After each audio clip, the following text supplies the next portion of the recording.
Boss అందరూ ఎలా ఉన్నారు? దిస్ ఈజ్ యువర్ అనుషతోనికి. Welcome back to my channel Mickey Mashes. అమ్మాయిలకి హెయిర్ అంటే చాలా చాలా ఇంపార్టెంట్. మా మూడ్ స్వింగ్స్ కి తగ్గట్టుగా ఒక్కొక్కసారి ఒక్కొక్క స్టైల్ ట్రై చేస్తూ ఉంటాం. సో మాలో కామన్ గా ఉండే ఫన్నీయెస్ట్ పార్ట్ ఏంటో తెలుసా? కర్ల్స్ ఉన్న పిల్లకి స్ట్రైటన్ హెయిర్ నచ్చుతుంది, సిల్కీగా స్ట్రైటన్ హెయిర్ ఉన్న పిల్లకి కర్ల్స్ నచ్చుతాయి. సో వీటి గురించి అయితే నేను ఎలాంటి కమెంట్ చేయాలనుకోవట్లేదు, because I'm also into that. So apart from all those things, మనం ఇలా డిఫరెంట్ స్టైల్స్ చేయడానికి డిఫరెంట్ టూల్స్ కావాలి. లైక్ కర్ల్స్ చేయడానికి ఒకటి, స్ట్రైట్నింగ్ చేయడానికి డిఫరెంట్ టైప్స్ ఉన్నాయి. సో ఆల్రెడీ యూజ్ చేసే వాళ్ళకైతే ఎలాంటి గైడ్ లైన్స్ అవసరం లేదు, కానీ కొత్తగా స్టార్ట్ చేయాలి అనుకునే వాళ్ళకి చాలా డౌట్స్ ఉంటాయి. నా హెయిర్ కి ఏ టూల్ సూట్ అవుతుంది, సో ఒక స్టైల్ చేయడానికి ఒక టూల్ మాత్రమే కావాలా? సో ఇలాంటి డౌట్స్ చాలా ఉంటాయి. ఎస్పెషల్లీ హౌస్ వైఫ్స్ కి అండ్ అలాగే స్టూడెంట్స్ ఏజ్ లో ఉన్న అమ్మాయిలకి చాలా కన్ఫ్యూజన్ ఉంటుంది. సో ఈ వీడియో ఆ సిస్టర్స్ కోసమే. సో ఈ వీడియోలో నేనేం చూపించాలనుకుంటున్నాను అంటే how to style hour hair with different tools in different ways. చూసేద్దామా? లేట్ ఎందుకు worry, get in to my channel.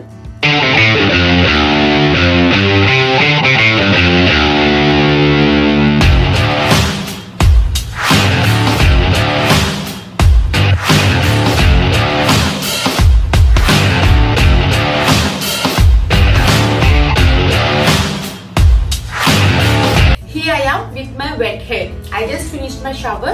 So general గా షవర్ అయిన తర్వాత మనం హెయిర్ డ్రైయర్ యూజ్ చేస్తాము. ఆ తర్వాత మనం ఏదైనా కర్లింగ్స్ కానీ స్ట్రైట్నర్ కానీ యూజ్ చేస్తాం. బట్ నేను వాటన్నిటికీ ఇన్స్టెడ్ గా ఈ 3-in-1 బ్రష్ ని యూజ్ చేసి చూపించబోతున్నాను. దీని గురించి అయితే నా ప్రీవియస్ థ్యాంక్స్ గివింగ్ షాపింగ్ వీడియోలో చిన్న డిస్క్రిప్షన్ ఇచ్చాను. సో యాక్చువల్గా ఇది మనకి 3 రకాలుగా యూజ్ అవుతుంది. ఒకటి hair dryer, and second one వచ్చేసి స్ట్రైట్నర్, అండ్ అలాగే వాల్యూమైజర్. అంటే మన హెయిర్ అనేది కొంచెం థిన్ గా ఉన్నా కూడా ఇది యూజ్ చేయడం వల్ల కొంచెం థిక్ గా కనిపిస్తుంది అన్నమాట. సో దీంట్లో కొన్ని ఆప్షన్స్ ఉన్నాయి: హై, లో, కూల్ అండ్ ఆఫ్. ఒకసారి ప్లగ్ ఇన్ చేసిన తర్వాత ఇక్కడ మనకి లైట్ అనేది స్విచ్ ఆన్ అవుతుంది. సో ఇది ఆన్ అయిన తర్వాత వీ కెన్ చూజ్ మాట. సో ఆల్రెడీ నా హెయిర్ వెట్ ఉంది కాబట్టి డెఫినెట్ గా కూల్ అండ్ లో వర్క్ అవ్వదు. సో ఇప్పుడు మనం హైలోనే పెట్టుకోవాల్సి వస్తుంది.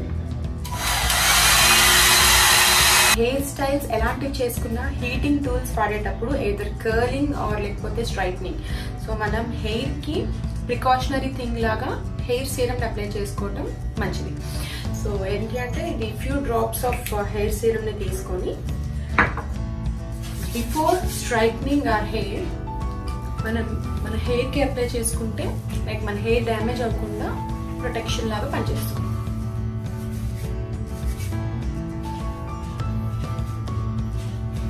ఈ స్కాల్ప్ కి రాయకూడదు, ఓన్లీ హెయిర్ కి మాత్రమే. Now you can start doing your straightening.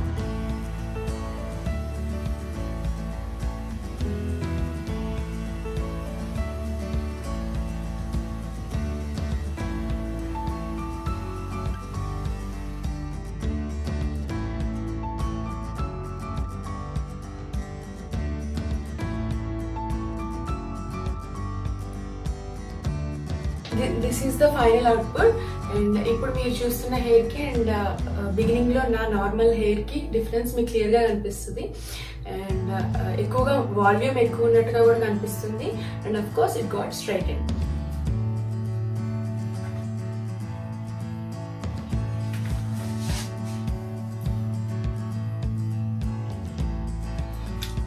So first వేలో స్ట్రైట్నింగ్ ఎలా చేసుకోవాలి విత్ బ్రష్ చూసేసాను కదా. సో ఇప్పుడు నేను సెకండ్ వే చూపించబోతున్నాను. Now I'm gonna show you how to straighten your hair with this flat iron straightener. So నేను మీకు already ముందు లైక్ హెడ్ బాత్ చేసిన వెంటనే వెట్ హెయిర్ పైన ఎలా స్ట్రైట్నింగ్ చేయాలని చూపించాను. సో నౌ మనం హెడ్ బాత్ చేసి 1 or 2 days అయిపోయింది, మొత్తం కంప్లీట్ హెయిర్ డ్రై అయిపోయింది అన్నా కూడా ఆ తర్వాత ఎలా స్ట్రైట్నింగ్ చేసుకోవాలి అనేది ఇప్పుడు నేను చూపించబోతున్నా. ద సేమ్ వే మనం డ్రై హెయిర్ పైన కూడా సీరం ని అప్లై చేసుకోవచ్చు. So now it's time for straightening.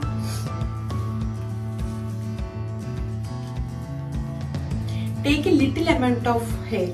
So అంటే ఎక్కువ హెయిర్ ని తీసుకుంటే ఇది లైక్ బ్రష్ కి మనం తీసుకున్న దానికంటే తక్కువగానే తీసుకోవాలి. లైక్ ఇంకా తక్కువగా తీసుకున్నా కూడా మంచిదే. సేమ్ ఈ మాత్రం హెయిర్ ని తీసుకొని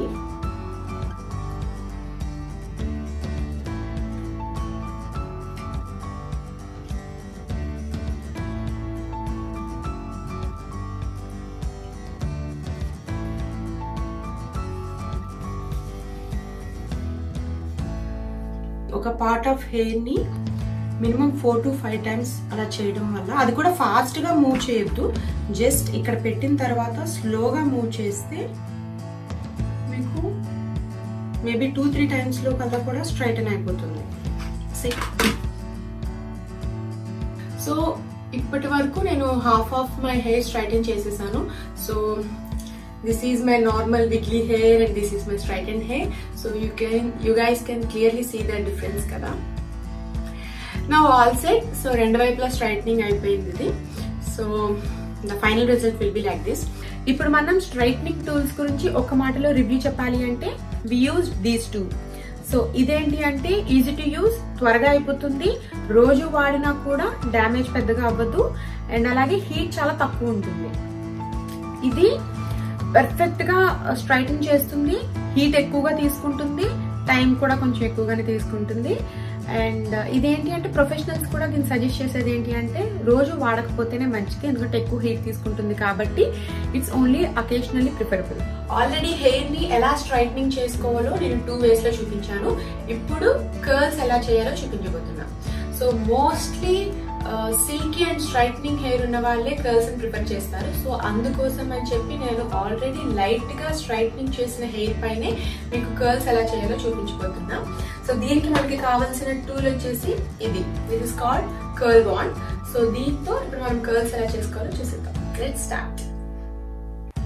సో నేను ఆల్రెడీ కొంచెం స్ట్రైట్నింగ్ చేశాను కాబట్టి హెయిర్ సీరం అప్లై చేయలేదు, బట్ యూజువల్ గా మీకు ముందు చూపించినట్టుగా ప్రతిసారి మీరు హెయిర్ సీరం అయితే అప్లై చేసుకోవాలి. సో దీనికి కూడా మనం లైక్ ఎన్ని curls, like number of curls అని ఉంటాయి కదా, సో లైట్ గా కావాలా లేదంటే ఎక్కువ కర్ల్స్ కావాలా దాన్ని బట్టి మీరు అమౌంట్ ఆఫ్ హెయిర్ ని చూస్ చేసుకోవాలి. అంటే జస్ట్ మోడరేట్ గా కర్ల్స్ కావాలి అక్కడక్కడ అనుకున్నప్పుడు జస్ట్ ర్యాండమ్ గా కొంచెం కొంచెం హెయిర్ తీసుకొని కర్ల్స్ చేయొచ్చు.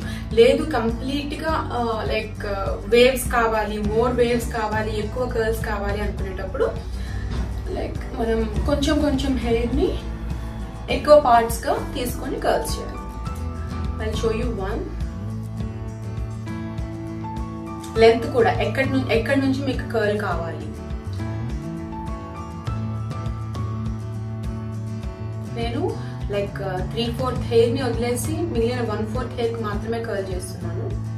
సో అది మీకు డిపెండ్స్, మీరు ఎలా చేసుకోవాలి అంటే పై నుంచి చేసుకోవాలా లేదంటే ఎంత లెంత్ కావాలి కర్ల్ కి, వేవ్ అనేది ఎంత లెంత్ ఉండాలి అనేది that's your choice. So here you can see half of the hair, the difference.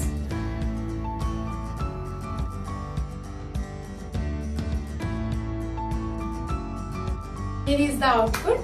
You can see the waves.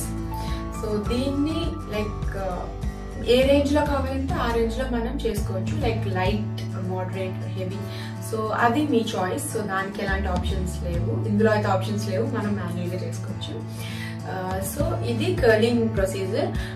So దీని అడ్వాంటేజెస్ అండ్ డిసడ్వాంటేజెస్ గురించి మాట్లాడాలి అంటే like easy to use, time కూడా ఎక్కువగా పట్టదు, త్వరగానే అయిపోతుంది, లుక్స్ పర్ఫెక్ట్. అండ్ డిసడ్వాంటేజెస్ అంటే లైక్ నేను ఫ్లాట్ ఐరన్ స్ట్రైట్నర్ గురించి ఏదైతే చెప్పానో సేమ్ అదే, హీట్ ఎక్కువగానే ప్రొడ్యూస్ అవుతుంది, సో హెయిర్ కి డ్యామేజ్ అయ్యే ఛాన్సెస్ ఎక్కువగానే ఉంటాయి. డోంట్ యూజ్ ఫ్రీక్వెంట్లీ, ఏదైనా అకేషనల్ యూజ్ కి వాడితే బాగుంటుంది. సో లైక్ ఫ్రీక్వెంట్ గా యూజ్ చేస్తే హెయిర్ డ్యామేజ్ అవుతుంది. So that's the main thing. So నేనైతే మీకు నాకు తెలిసిన వేలో లైక్ డిఫరెంట్ స్టైల్లో ఎలా చేసుకోవచ్చు అని నేను మీకు చూపించాను. సో మీరు ఈ 3లో మీ ఫేస్ కి ఏం బాగుంటుంది, మీ హెయిర్ కి ఏది సూట్ అవుతుందో చూసి దాన్ని ట్రై చేయండి. సో మీకు ఏమైనా డౌట్స్ ఉన్నా ప్లీజ్ మీరు నా కమెంట్ సెక్షన్ లో షేర్ చేయొచ్చు, I will definitely answer it. Thanks for watching my video. ఈ వీడియో మీ అందరికీ హెల్ప్ అవుతుంది అనుకుంటున్నాను. అయితే ఈలోగా మీరు నా ఛానల్ కి వెళ్ళండి, నా ప్రీవియస్ వీడియోస్ చూడండి, లైక్ చేయండి, షేర్ చేయండి, సబ్స్క్రైబ్ చేయడం మాత్రం మర్చిపోవద్దు. Please do subscribe my channel Mickey Mashes. అలాగే పక్కనున్న గంట సింబల్ కూడా క్లిక్ చేయండి, సో దట్ నేను ఎప్పుడు కొత్త వీడియో అప్లోడ్ చేసినా మీకు వెంటనే ఒక నోటిఫికేషన్ వచ్చేస్తుంది. మరో ఇంట్రెస్టింగ్ వీడియోతో మళ్ళీ మీ ముందుకు వచ్చేస్తాను. అంతవరకు signing off, take care, bye bye.